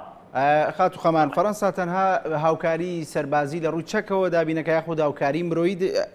مرۆیش دەنێرێت. ئایا هاوکاریەکان چی دەبن؟ هاوکاری مرۆیەکان گەیشتون هەر یەکەم کاریان ئەوە هاوکاری مرۆیی بوو و هاوکاری سەرچیشیان هەندێکیان ینی بەڕێگاون و هەندێکیشیان گەیشتونەتە کوردستان. ئەم هاوکاریانە ئەوانەی گەیشتونەوە هیچ ئەوانە لێز گەیشتونە ئەمە دەمێنێتەوە سەر ئەو پێداویستیانێکە هەیە ئێستا مێنێتەوە سەر هەرێمی کوردستان دەبێت نیشان بداتن کە پێویستی بە چیەوە بێت پێویست ئەو پێداویستیانێک هەرێمی کوردستان پێم وایە ئەمانش لەگەڵ ڕۆژ و لەگەڵ فەڕەسەندنەکانی ڕۆژ گۆڕانکاریدا دەبن. بەڵێ خات و خەمان هاوکارەکان کاتیە بن یاخود بەردەوامە بێ هاوکارەکانی فەڕەنسا؟ من پێم وایە بەردەوامە بن چونکە بەداخەوە هەموو کارەکان ئاماژە بەوەکەن کە ئەم بارودۆخە هەموارێکی ئێستا لە هەرێمی کوردستان تووشی بووتەوە درێژەیە یان درێژیان بۆ چەند یان وەکو وەزیری خارجی فەڕەنساش خۆی چەند جارێک دفاعی کردەوە ئەمانە بۆ ئەگەر هەر هیچ نەبێ بۆ چەند مانگێکی داهاتوو بەردەوامیەتی هەبێت. بەڵێ خات و خەمان بەڵێ خات و خەمان ئێوە وەکو نوێنەرایەتی حکومەتی هەرێم لە فەڕەنسا ڕۆڵتان چی بووە و ئایا حکومەتی فەڕەنسی وەکو باڵۆزی وڵاتێک تەعاملتان لەگەڵەکات؟ نوێنەرایەتی حکومەتی هەرێمی کوردستان بەتەنیا ناتوانێت کار بکات. نوێنەرایەتی هەرێمی کوردستان بەشێکە لە هەموو دام و دەستگاکانی هەرێمی کوردستان لەبەرەوە بێگومان کارەکانی ئێمە تەواوکەری هەموو ئەو دام و دەستگارێکە لە هەرێمی کوردستانەوە لەبەرەوە بێگومان نوێنەرایەتی بەتەنیا کاری نەکردووە ئەمە هەموو دام و دەستگاکە کاری کردووە. من لایەکی تریش ڕەوەندی کوردیش لە فەڕەنسا تا ڕادەیەک و ئەو چەند پەیمانگا و چەند ڕێکخراوێکی ئاکتیڤ لە وڵاتی فەڕەنسا هەموو ئەمانە بێکەوە بێگومان ئێستاکاری خۆیان کردووە بەردەوامیشی لە کارەکاندا. بەڵام بێگومان بوونی نوێنەرایەتیش دەورێکی ئەساسیە بێتە لە بیرمان نچێتن بۆ یەکەمین جارە ئێستاکە گروپێک لە فەڕەنسا دامەزراوە بێگومان ئەمەش هاوکاری هەموو لایەک بووە بەڵام بێگومان بە زەخت شاری نوێنەرایەتیش بووە تا بۆ یەکەمین جار لە مێژوودا گروپێک لە پەرلەمانی فەڕەنسا بە ناوی گروپی دۆستایەتی فەڕەنسی کوردستانی دروست بوو کە پێم وایە ئەمەیەک لە دەستکەوتە هەرەگریەکانە بۆ هەرێمی کوردستان. بەڵێ خات و خەمان هاوکاری وڵاتانی یەکێتی ئەوروپا بۆ هەرێم چۆن دەبینی بە تایبەت هەندێک لە وڵاتانە کە دەڵێن ڕاستەوخۆ لە ڕێگەی حکوومەتی بەغداوە ئامادەن چەکی سەربازی بە هەرێم بدەن؟ پێم وایە هەموو وڵاتان فەڕەنسا شار هەمویان چونکە ئێمە هەرمی کوردستان تا ئێستا دەوڵەت نینەوە بەشێکین لە دەوڵەتی عێراقی هەموو ئەم وڵاتانە بێگومان و ناسپارنەوە پرۆتۆکۆل و یاساش مەجبوریان دەکات بۆی هەموو ئەو هاوکاریانی کە ئینێن ئەبێ لە ڕێگای حکوومەتی عێراقیەوە بێت بەڵام ئەبێت دوو شت ئەوەمان لێ بیر نەچێت یەکەمیان ئەم شەڕی هەرمی کوردستان نییە بەتەنیا ئەمە حکوومەتی فدرالی یا حکوومەتی مرکزی عێراقیش ئەعلانیان شەڕی کردووە لەبەرەم هاوکاریانێک کە ئەگاتە هەرمی کوردستان بێگومان حکوومەتی عێراقیش باوەڕ ناکەم مانعی لەوە هەبێت کە ئەم هاوکاریانە بچکە خۆشی لەم شەڕەدایە لە بەرامبەر مەترسیەکانی داعش و گروپە تێرۆریستانە ئەمە لایەکی تر کاتێ باسی حکوومەتی عێراقیەکەین ئێمە نابێت لە بیرمان بچێن لە حکوومەتی عێراقی کۆمەڵێک کوردی کادیر و پۆستمان هەیە کە لە دەستی کورداندان بۆ نمونە هەموو ئەو پەیوەندیانەی کە لە نێوان سەرۆکی ئەم وڵاتانە من ئەگەر باسی وڵاتی فەڕەنسا بکەم سەرۆکی فەڕەنسا کاتێک پەیوەندی بە سەرۆکی عێراقەوە دەکات خۆ ئێمە لە بیرمان نەچوە سەرۆکی عێراق بەڕێز فواد ماسوومە کە خۆی کوردێکە و دڵسۆزێکی شەو خۆشی کوڕی ئەم هەرێمی کوردستانە لەبەرەوە بێگومان ئەگەر لە ڕێگەی حکوومەتی هەرێمی کوردستان یا عێراقیشەوە بێت لە ڕێگەی حکوومەتی فدرالی عێراقیشەوە بێت پێم وانێ ئەمانە بەربەستە دروستکردن یەک لە بەروی مەترسیەکە مەترسیشە بۆ حکوومەتی عێراقی و دووەمیشیان لە بەرەوەی کۆمەڵێک پۆستی زۆر گرنگ لە عێراقەنە کە کورتی لە باڵادەست و پۆستەکانیان بەربەستە. بەڵێ خات و خەمان کۆتا پرسیارمەوەی وڵاتانی ئەوروپی چۆن لە ڕێکخراوی داعش دەڕوان و گەورەبوون و فراوانبوونی سنووری دەوڵەتێک بە ناوی دەوڵەتی ئیسلامی لە عێراق و شام بە سنووری هەرێمی کوردستانەوە چۆن دەخوێننەوە و ئایا مەترسی لە بەرژەوەندەکانی ئەوانیشدا هەیە؟ بێگومان دەوڵەتانی ئەوروپا هەمویان بەردەوام ئەڵێن ئەم کارە ساتەیان ئەم بە گەشەسەن و پەرسەندنەی ئەم گروپی ئیسلامیانە مەترسێکی هێزگار گەورەیە تەنیا بۆ ڕۆژهەڵاتی ناوەڕاستە تەنیا بۆ عێراق و سووریا نەبەڵکو بە مەترسیەکە ئەگەر ئەمڕۆ لەم ناوچێوی بەیانی دەکرێت بگاتە دەوڵەتانی تریشانی بۆ بەتایبەتی دەوڵەتانی ئەوروپا لەبەرەوە بێگومان ئەمان پیان وایە ئەم شەڕی کە ئێستا هەیە ئەمە شەڕی تەنیا هەرێمی کوردستانیان عێراق و سووریانیە بەرامبەر بە داعش بەڵام ئەمە شەڕی هەتا شەڕی ئەوروپایە شەڕی هەموو ئەو کەسانەیە کە بیرڕوو بە بۆچوون و باوەڕیان دوورە لەم لە گروپەکانی داعشەوە لەبەرەوەمانە بە شەڕی خۆشیان نەزانەمانە پیان وایە شەڕی خەڵکێکی نادیموکراسی خوازە بەرامبەر ئەو پرەنسیپانەی کە خۆیان وەکو دیموکراسیەت و مەدەنیەت و کرانەوە لەبەرەوەمە بە شەڕی خۆشیان نەزانن ئەمە لایەکی تر هەموو ئەم دەوڵەتە ئەوروپیان ئێستا گەیشتنە خەناحەتێک کە ئەم شەڕە یعنی وایە دەمێک کە دەستی پێ بکرابایە تۆزێک تاخیر هاتووە هەنای ئەم شەڕە وایە دەمێکە ینی ڕێگا بگیرا با لەم گروپانە ئەوها پەڕە بکەن و ئەوها گەشە بکەن و ئەوەندە بەهێز ببن ویا کە زاندراش بەهێزبوونە دەبوایە خۆیان بکردەبایە. بەڵە زۆر سپاس بۆ خات و خەمان زرارکە لە ڕێگەی هەڵی تەلەفۆن و لە پاریسی پایتەختی فەڕەنساوە نوێنەری حکوومەتی هەرێمی کوردستان لەگەڵمان بوو. بەردەوامین تا ئێستا نازانرێت کورد بە چ میکانیزمێک بەشداری حکوومەتی نوێی عێراق دەکات تا چەند دەتوانێت لە پێکێنانی کابینەی سێمی حکوومەتی عێراقدا کێشەکانی مادەی 140 و دەستور و پرسی پێشمەرگە و یاسای نەوت و غاز دەگەڵ حکوومەتی ئیتیحادیدا چارەسەر بکات بەڕای بەشێک لە چاودێرانیش پێویستە سەرکردایەتی کورد هەموو مەرجەکانی بۆ حکوومەتی نوێی عێراق بخاتە بەردەم پەرلەمانی عێراق. ئێستا عێراق لە بەردەم پێکێنانی کابینەی نوێ حکوومەتدایە. عێراق چۆتە قۆناغێکی نوێوە بەڵام ئایا حکوومەتی نوێ سەنجی هەرێمی کوردستان لە کوێی ئەو گۆڕانکاریانەدا دەبێت؟ هەرێم چۆن و با چه میکانیزمێک بەشدار دەبێت؟ کورد دەتوانێت داواکاریەکانی وەکو مەرج بسەپێنێت بۆ بەشداریکردنی لەو حکوومەتەدا یان نا؟ هەموو پرسیارانە ڕەنگە تا ئێستا وەڵامەکەی بۆ خەڵکی هەرێم و تەنانەت سیاسیەکانیش نادیار بێت بۆ پێی هێشتا هیچ ئاماژەیەک نییە بۆ ئەوەی کە عەبادی هەمان سیناریۆکانی ڕابردوو دووبارە دەکاتەوە یان نا. بەڵام سەرکردایەتی کورد دەڵێن ئەوان ئەم جاریان بەشداریەکەیان لەو حکوومەتەدا جیاواز دەبێت. ویستی خەڵکی کوردستان ئەوەیە کە ئەو سیاسەتانەی پێشتر کە کۆس بوون لە بەردەم پێشکەوتن و ڕێخستنی نێوانی هەرێم و بەغدا ئەوە نابێت تکرار بێتەوە دەبێ ئەو بەرنامەکاریکە دادەنرێتن بۆ حکوومەتی ئایندەی بەغدا مەسەرەکان زۆر بەڕوونی دیاری بکاتن چۆن چارەسەری دەکرێت. دانوستانەکان بۆ پێکێنانی حکوومەتی نوێ عراق لە سەروبەندی دەستپێکردندان سەرباری کێشامیشەیەکانی لەگەڵ بەغدا کە خۆیان لە مادەی 140 پرسی پێشمەرگە و یاسای نەوتوغاز دەبینەوە بەڵام ئەم جاریان لە گەڕی نوێی دانوستانەکان بۆ پێکێنانی حکوومەتی نوێ ئەنجامدانی ڕیفراندۆم دەکەن بە پێشمەرجی بەشداریکردن لە حکوومەتدا.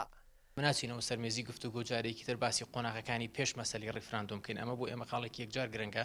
مەسەلەی پێشمەرگە و مەسەلەی بودجەی پێشمەرگە و تەسنیحی پێشمەرگە بۆ ئێمە خاڵێکی یەکجار گرنگە مەسەلەی یاسای نەوت و گاز و دەسەڵات و سەروەری هەرێمی کوردستان لە سوودوەرگرتن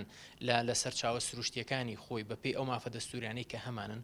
ڕەنگە قۆناغی ئێستای عراق چانسێکی زیاتری بۆ کورد ڕەخساند بێت بەتایبەت ئەو ڕۆژە ئەمنی و سەربازیەی چەکدارانی داعشکە لە هەندێک لە ناوچەکانی عراق دروستیان کردووە لەلایەک و شکستەکەی سوپای عراق و کشانەوەی لە ناوچەدا بڕێنراوەکان لەلایەکی تر پێدەچێت هەرەمە ژوای کردبێت کە کورد پێداگری لە سەرچەند مەرجێکی پێشوەختە بکات بەڕای بەشێک لە چاودێرانیش پێویستە سەرکردایەتی کوردی هەموو مەرجەکانی بۆ حکوومەت بخاتە بەردەم پەرلەمانی عراق. دیارە سەرکردایەتی کورد ئێستا پێشوازیان کردووە لە کاندیدکردنی و ئامادەی مەبدەئیان پیشانداوە بۆ هاوکاریکردن لەگەڵی وە کورد ڕەنگە بە زمانێکی نەرمتر مامەڵە لەگەر عەبادی بکات لەوەی کە لەگەر مالکی بوو بەڵام بە هیچ شێوەیەک نابێت سازش لەسەر داواکاریە سەرچەکانی خۆی بکە.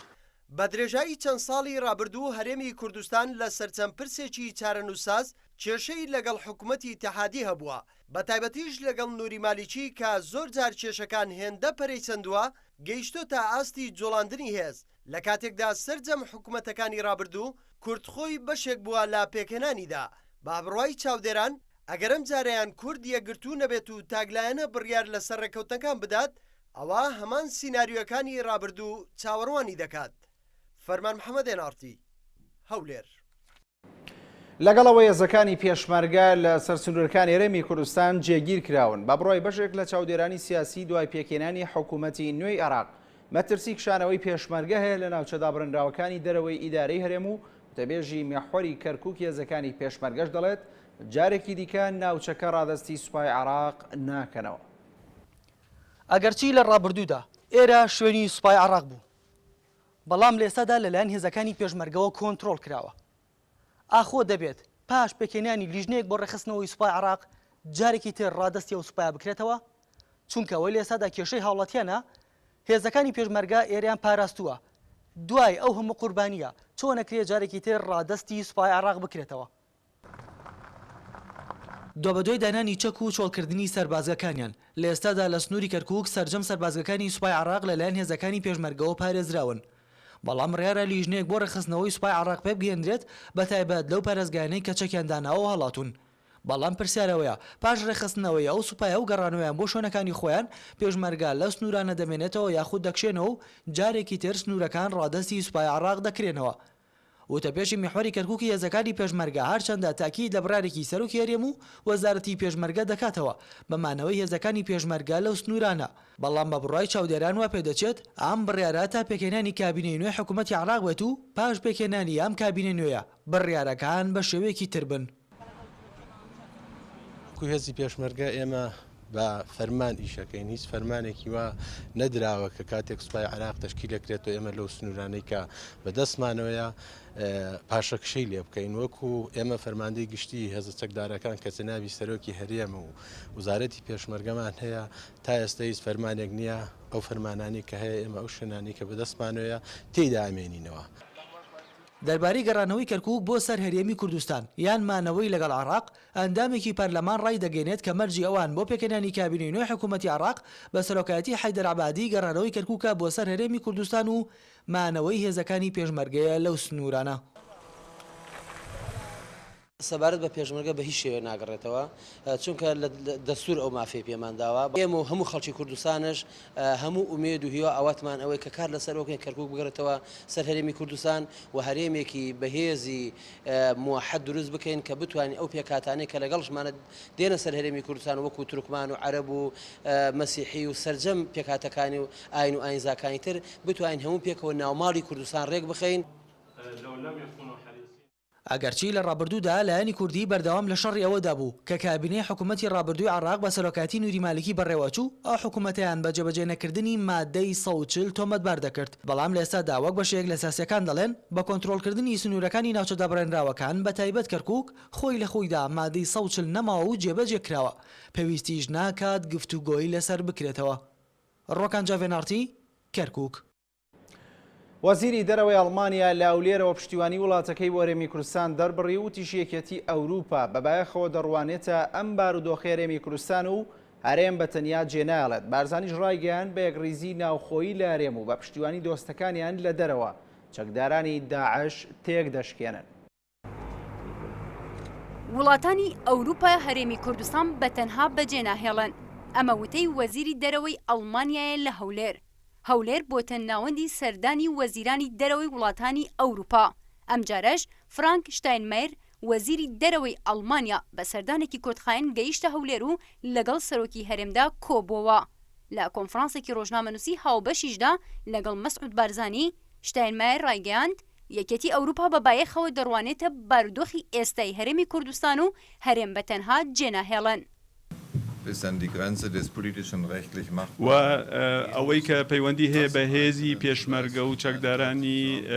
کوردستانیەوە ئەوەیە کە هەموو جیهان دەبعاً بە سەربەرزیەوە ئەڕوانێتە کارەکەیان و ئەو کارانەی کە ئەنجامیان داوە زۆر بەرزە نرخێنن. وەزیری دەرەوەی ئەڵمانیا ئاشکراشی کرد لەگەڵ بارزانی گەیشتونەتە ئەو بڕوایەی هاوکاری سەربازی هەرێمی کوردستان بکەن بۆ ڕوبەڕووبوونەوەی چەکدارانی داعش. وتیشی حکوومەتی وڵاتەکەی 24 ملیۆن یۆرۆی وەک هاوکاری مرۆیی بۆ ئاوارانە تەرخان کردووە کە هاتوونەتە هەرێمی کوردستانەوە. لای خۆشیەوە سەرۆکی هەرێمی کوردستان پشگیری وڵاتانی ئەوروپای گەڕاندەوە بۆ ئەو بوونی دیموکراتی و ئازادی و پێکەوە ژیانی نەتەوەکانی هەرێمی کوردستان. وەکو هەمووتان ئەبینن ڕۆژ بە ڕۆژ پشتیوانی دەرەوە بۆ کوردستان زیاتر دەبی و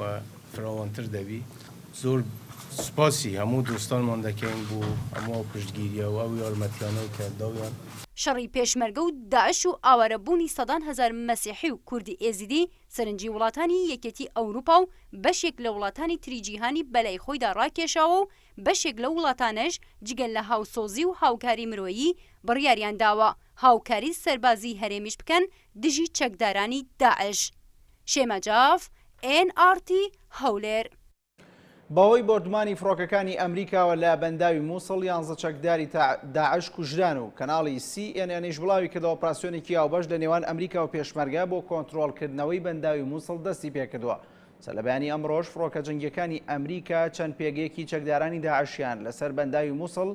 باچڕی بردمان کردووە و لە ئەنجامیشدا 11 چەکداری داعش کوژراون و 9 چەکداری تریش بریندار بوون. ئاوکات بە گوێرەی زانێرەکان ئۆپراسیۆنێکی ئاوبەشی پێشمەرگە و ئەمریکا بۆ کۆنتڕۆڵکردنەوەی بەنداوی مووسڵ دەستی پێکردووە. بە پێیاوەڵەکە سوپای ئەمریکا لەو ئۆپراسیۆنەدا پاڵپشتی ئاسمانی پێشمەرگە دەکات تا ئەو کاتی پێشمەرگە بە تەواوی بەنداوەکە کۆنتڕۆڵ دەکاتەوە.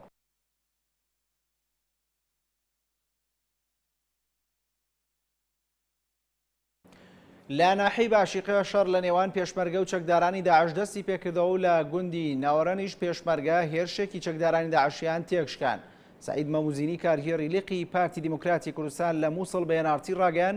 لە کاتژمێر 9 سەر لە بەیانی ئەم ڕۆیەزێکی پێشمەرگە بە مەبەستی گورجوەشاندن لە بنکەیەکی چەکدارانی داعش چونە ناو ناحەی باشیقە و پاژنی و کاتژمێر شەڕ و پێکەدان پێشمەرگە بەبێ زیان گەڕاوەتەوە. ڕاشیگەیان پێشمەرگە لەو شەڕەدا 4 چەکداری داعشیان کوشتووە و لە ئێستاشدا لە دەرەوەی شارۆچکەی باشیقە شەڕەکە بە قورسی بەردەوامە. دیشی شەوی ڕابردوو لە گوندی ناوەڕانیش پێشمەرگە هێرشی چەکدارانی داعشیان تێک شکاندووە و ژمارەیەک چەکداری داعشیان کوشتووە و تەرمی 12 چەکداریش کەوتۆتە دەست پێشمەرگەوە. لەبارەی بردمانی شەوی ڕابردووی ناحەی قەرەخوشیش لە لایەن فڕۆکەکانی ئەمریکاوە. سعید مەموزینی ڕایگەیان بە پێی زانێرەکانی ئەوان 30 هامەری چەکدارانی داعش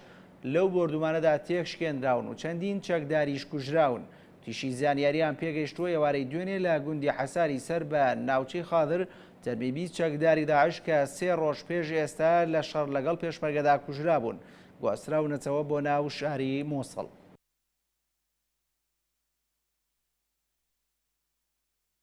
پاشەوەی هێزەکانی پێشمەرگە زانیاریان داوەتە سوپای ئەمریکا سەبارەت بەوەی کە لە گوندێکی شەنگا لەلایەن چەکدارانی داعشەوە وڵاتیان کراونەتە قوربانی سوپای ئەمریکا بۆردومانی زرێپۆشەکانی داعشی کرد لەو گوندەدا. فەرماندەی هێزەکانی ناوەندی ویلایەتە یەکگرتووەکانی ئەمریکا لە ڕاگەیەنراوێکدا ئاماژەی بۆەوە کرد پاشەوەی هێزەکانی پێشمەرگە واڵی ئەویان پێداون کە چەکدارانی داعش لە گوندی کاوجۆ لە باشووری شەنگال تەقە لە خەڵکی سیڤیل دەکەن و باشەوەیەکی ڕەشبگیری خەڵکیان کردوەتە قوربانی فڕۆکە بێفڕۆکەوانەکانیان بۆردومانی چەکدارانی داعش و چەک و تەقەمەنیەکانیان کردوون. ڕاشیگەیاندووە لە ئەنجامی بۆردومانەکەدا توانراوە 2 زرێپۆشی چەکدارانی داعش لە ناوچەکە بتەقێنەوە و لە ناویان بەرن بەپێی ئەو ڕاگەندراوە دوای ئۆپراسیۆنەکە و فڕۆکانە کە بە کۆنتڕۆڵ کار دەکەن بە شێوەیەکی ئەمن لە ناوچەکە دوور کەوتونەتەوە.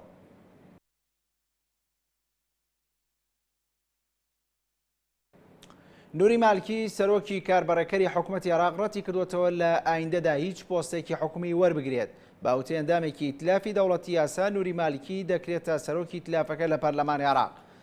عەواتف ئەحمەد پەرلەمانتاری دەوڵەتی یاسا لە پەرلەمانی عێراق ڕایگەیاند دەوڵەتی یاسا کۆبنەوەیەکی بە سەرۆکایەتی نوری مالکی و ئامادەبوونی حەیدەر عەبادی سەرجەم سەرکردەکانی ئیتلافەکان جامدا و تیایدا مالکی ڕەتی کردوێتەوە هیچ پۆستێکی سیادی وەربگرێت. تیشی لەو کۆبنەوەدا هیچ باز لە دابەشکردنی پۆستە وەزاریەکان نەکراوە. ئەو پەرلەمانتارە و تیشی دەوڵەتی یاسا پاڵپشتی لە حەیدەر عەبادی دەکات بۆ سەرخستنی حکوومەتەکەی و دەرکەوتنە لەو پشکپشکێنەی حیزبی و دەستنیشانکردنی کەسانی شارەزا و لێهاتوو بۆ پۆستەکانی حکوومەت. لە چواردەی ئەم مانگەشدا نوری مالکی ڕاگەیان هیچ پۆستێکی حکومی ناوێت. با دووریشی زانی کە بژاردەی هێز بەکار بێنێت بۆ گرتنەوە دەستی دەسەڵات و با شێوەزێکی دیکتاتۆریانەی ناوبرد.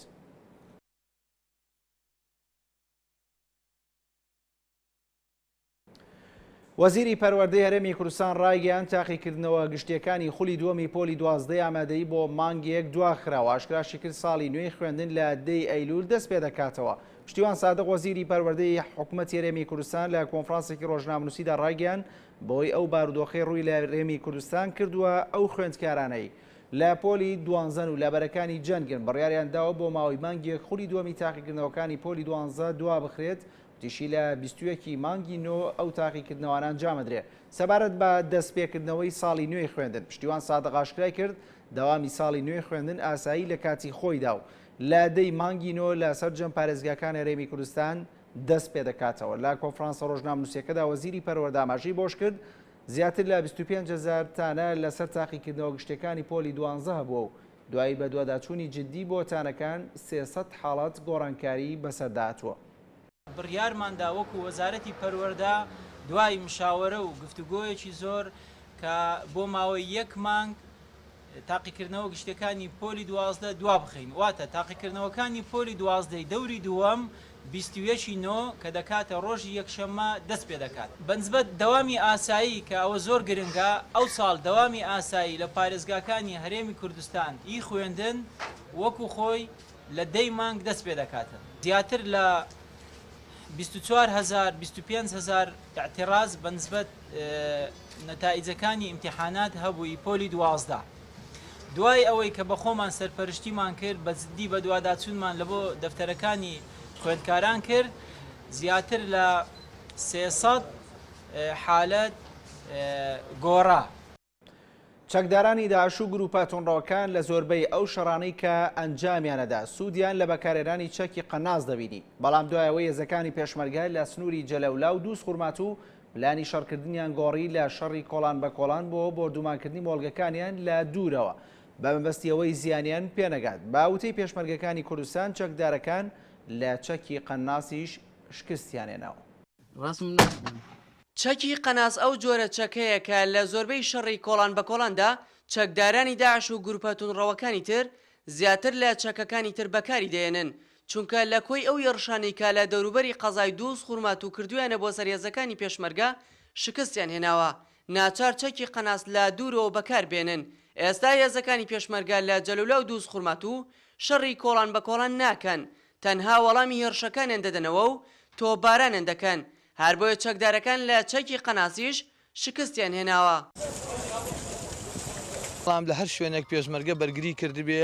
ئەوان نەیانتوانیوە خۆیان لە شاخ و سەربەرزی پێشمەرگە بدەن بە تەکید کە هاتنە سەر تەکتیشی قەناس دیارە ئەوان لە پاشەکشێ و لە شکانان و ناتوانن ڕوبەڕووی پێشمەرگە بنەوە بۆی ئەو ڕێگانی کە هەڵدەبژێرن.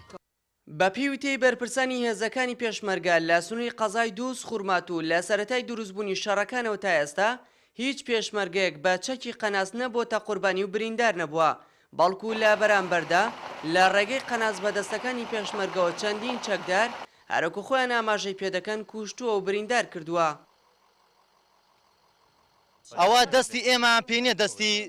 کەلاشکۆف پشتیوان نیە بەس پیاوی قەناسن لە دووڕا بە قەناس تەقە بکەن و بە دۆشکە تەقە بکەن بە بیکێسی پیاوی ئەوە نین بێنە پێشەوە هجووم بکەن بۆ ئێمە دەزانن ئێمە هەتا چەند بە قەوەتین و لێ ئێمە شارەزا بوون 4-5 ڕۆژە چیان لێ دەکەین.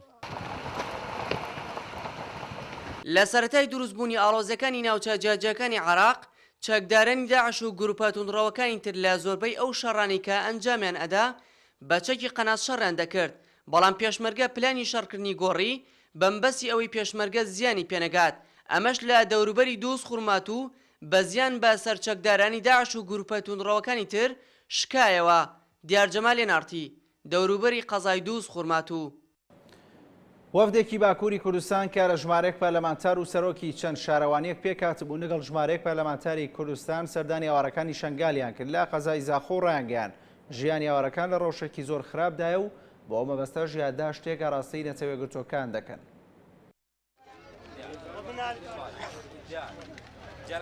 ئیرۆ شارەداریên parêzgehên Amed û Batman û Şirnex û endam parlamenterên Kurdên Bakur û Herêm digel xelkê aware bû ji Şingal bi cihê dilgîraniyê zanîn ku bi dehan çîrokên tijî trajîdiya ji xelkê aware bihîstin. خوشکا جنارم ببرن خوشکا میتبرینه ناموس ایزیا همایکه یکی حتی ناموس ایزیا ناموس گله کولتر گله ناموس همایکه همه کردای راستی بچاو خما دیدین زاروگی کشتین عشوای کشتین این خاطینم بچاو خودیم گفتم خودینینا نبیگ نینا خوشکی هزار خوشکی من وای دستی وان ده طرف فریوان قسنگ نشوی هریکایانه ایرو روزکی گرینگ و دیروکی دجین قرکرنا کل سر ایزیا بوین اف قرکرن نوکیندنن هفته و دوجارا دبیجن قرکرین بوی لی اف یاب گلکی بشوات دبیجن جبر کو ایزی سر آخاخه کوچبر دبن جبر کو دستاویجن ناموسین وان دستاویجن کسایت آوان دستاویجن نرخین وان لگوری گوتنا شان دی باکور دیت یاداشنامه که دا پیاما خلکی جبوی نتوین هفگرتی هنرن بو هنده و فشاره حریمی و اقلیمی زیدتر کاریگریا آواریان بکنه دکارنامه ولات نیو دولتی دا کجارا ایکی ملت کرد ببت ایک الدولو برید ایک کم ببت دوی کار ساته داشت دیسا جیایت مل مخدان درکتونو هم پاراستین ایکمین کسل مخدان درکتین کردن پارچدیت کردستان بین ام هیوی دارین کو اف کار ساته ایدی ببت درس ام کرد الخواب زفرین ایکتیا خواه خورد بکین هاتن باما گومو ایگی ناکوژن اوان سون خوار ما باس ندام جه خمان مسلحی خسلماندن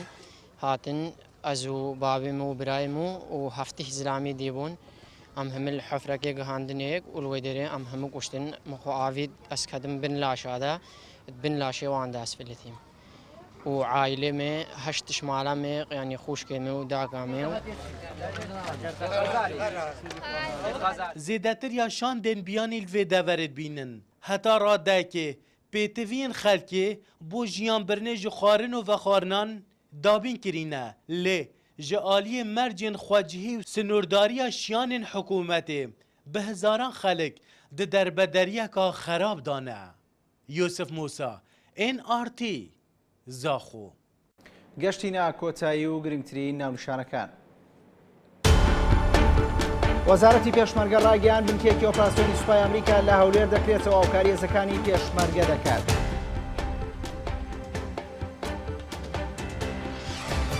بۆ چۆنەتی بەشداریکردن لە حکوومەتی داهاتووی عێراق نوێنەری لایەنە سیاسەکان لە پیرمان کۆبوونەوە بڕیاریشە لە ماوەکی کورتدا لیژنێکی دانووسانکار بۆ بەشداریکردن لە حکوومەتی نوێی عێراق پێک بێنرێت. بۆی بۆردومانی فڕۆکەکانی ئەمریکاوە لە بەنداوی مووسڵ 11 چەکداری داعش کوژران و ئەمریکا و پێشمەرگەش ئۆپراسیۆنێکیەوە بەشیان بۆ کۆنتڕۆڵکردنی بەنداوەکە دەست پێ کردووە. بۆ ئاگاداربوون لە بارودۆخی هاوارێزیریەکان ژمارەیەک پارلەمانتار و سەرۆکی شارەوانەکانی باکووری کوردستان گەیشتنارێمی کوردستان. پەرزانێ نارتی لە ماوەی هەفتە کاتژمێری ڕابردوودا لە ڕووماڵی بەردەوامدا بووە بۆ گەیاندنی دوایین زانەرەکان لەسەر ڕوبەڕووبوونەکان هێزی پێشمەرگە و چەکدارانی داعش هەروە گەیاندنی دوایین زانەرەکان لەسەر کۆی گۆڕانکاریەکانی عێراق و هەرێمی کوردستان. سوپاس بۆ پەیامنێرانی NRT و سوپاس بۆ ئێوەش کە تا ئێستا بینەری NRT بوون. خواتان لەگەڵ.